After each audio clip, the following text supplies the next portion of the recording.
have a very clear record of the negotiations. It never even came up in the negotiations. For example, with Sadat at Camp David in 1977 to 79. Israelis quarreled. The Israelis had oil fields in the Egyptian Sinai. They wanted to keep them. It had airfields in the Egyptian Sinai. It bargained hard to keep them. It had settlements in the Egyptian Sinai. It bargained hard to keep them. But they never even talk about recognizing Israel as a Jewish state. This thing was just pulled out, a rabbit pulled out of the hat by the Israelis in the last few years. And the reason is obvious.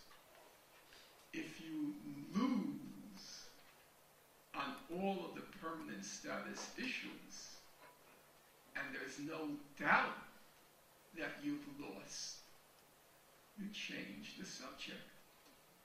So I don't want to talk about refugees, I don't want to talk about borders, I don't want to talk about East Jerusalem, I don't want to talk about settlements, because they know they've lost.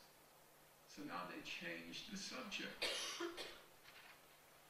25% of Israel's population is not Jewish. So what does it mean for them if you recognize Israel as a Jewish state? It could mean nothing. That's possible. Its meaning could be benign.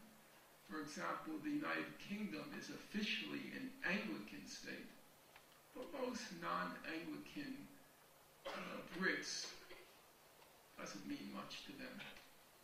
But of course, it could mean something quite malignant, because history is replete with examples of white states, Christian states, and Aryan states, where the ethnicity of the state had very malignant repercussions for the minority population. They want Israel to recognize, they want the Palestinians to recognize Israel as a Jewish state. But nobody knows what a Jewish state means. For 3,000 years, Jews have been debating what is a Jew. And nobody agrees on that. If you don't know what a Jew is, how, pray tell, do you know what it means, a Jewish state? Israel's most revered former Supreme Court Chief Justice is a fellow named Aharon Barak, who, after retiring from the court about 3 years ago, he actually came to Canada to teach at University of Toronto Law School. And he's a very respected figure. He's a complete thug, but that's a separate issue. He's a very respected figure.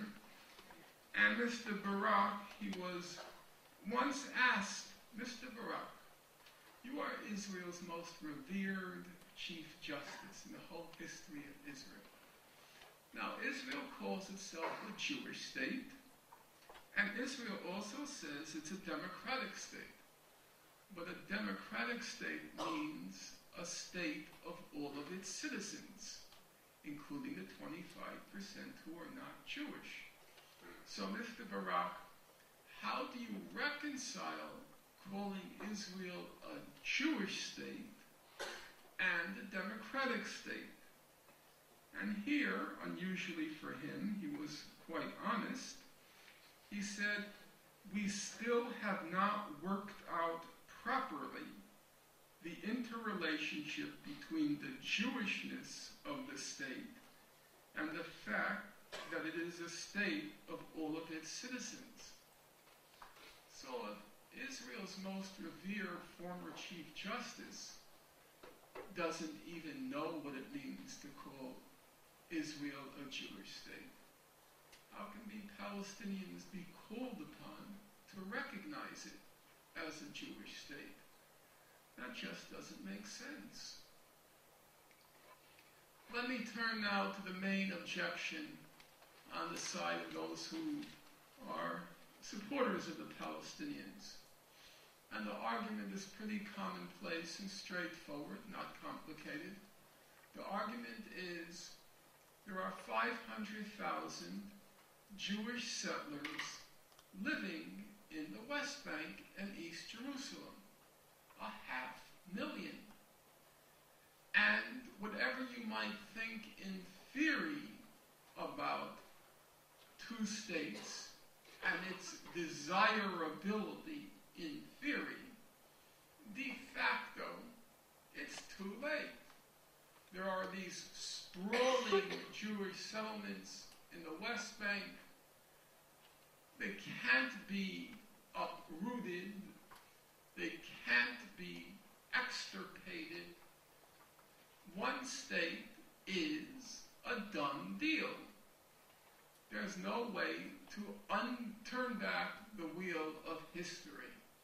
So how many people are familiar with that argument and more or less subscribe to it? So raise your hand so we'll see. Oh, unusual. Okay.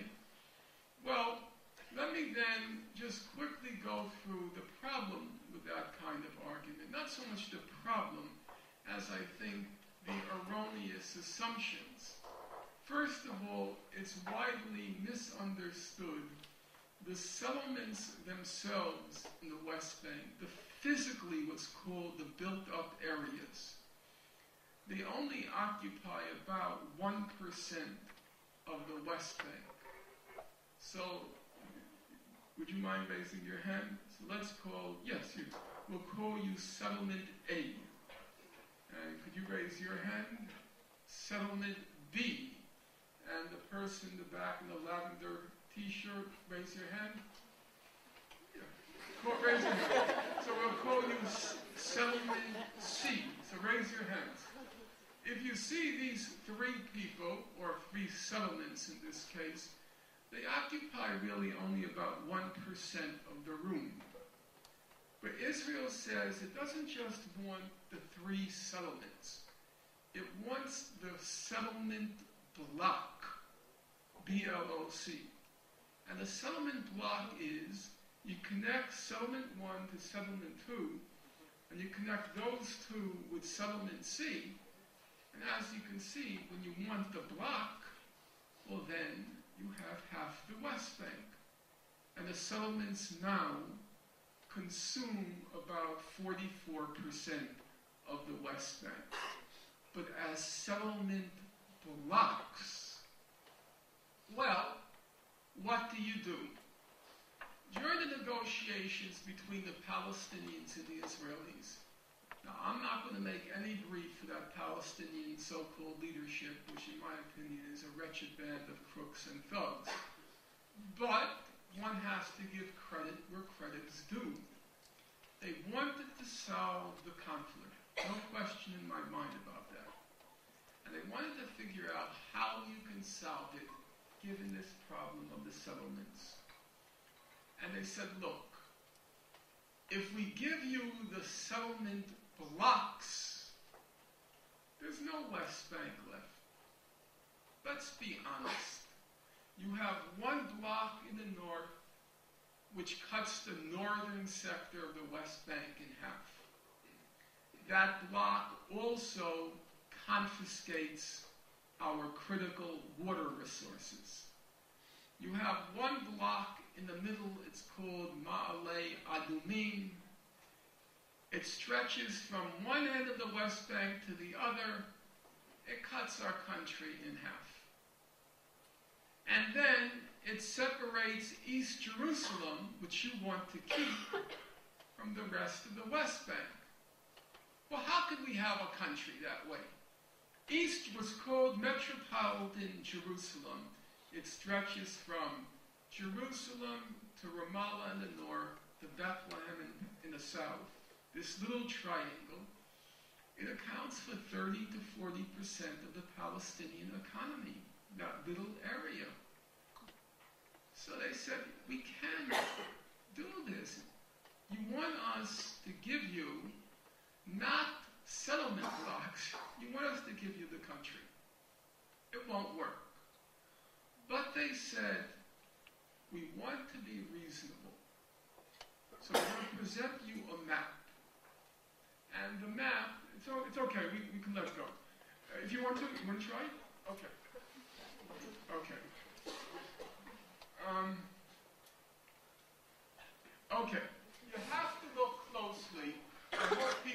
see in the back.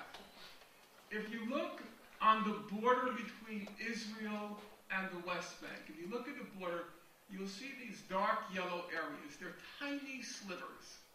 How many people see them? Raise your hand. Good, so we're on the same page. The tiny slivers. It happens that they constitute only 1.9% of the West Bank. These tiny slivers on the border. 1.9% of the West Bank. Ignore all the red, the blue, the light yellow. Just focus your eyes on those dark yellow slivers.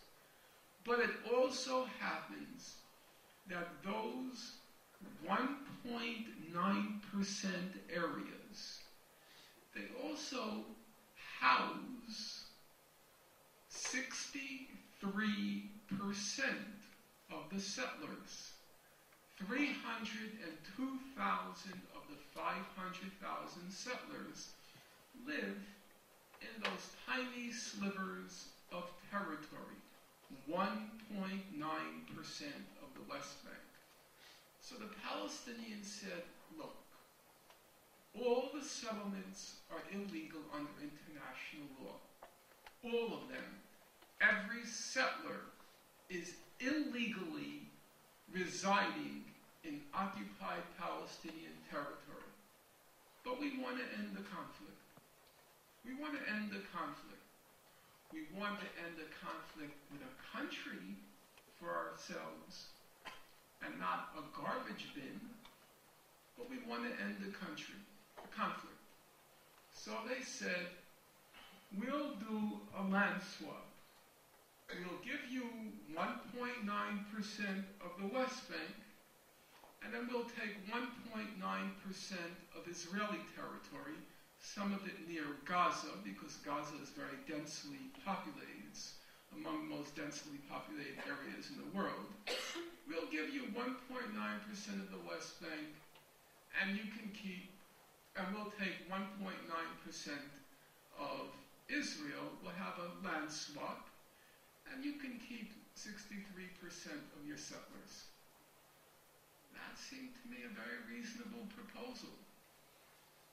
And interestingly, on the way, during one of the legs of our trip, I was reading to Tom the transcript of the negotiations, because it's now available. It was leaked to Al Jazeera. And I think Tom can confirm, with a nod of the head, that when I was reading it to him, Foreign Minister Livni was the Israeli negotiator during the 2008 talks with the Palestinians. She really couldn't deny that this was a reasonable offer. You know, she actually sort of got tongue-tied. Well, yeah, there is an offer here. It was reasonable. It still is reasonable. They just presented this offer to the quartet, this silly little organization that was organized to resolve the conflict, predictably, because it was organized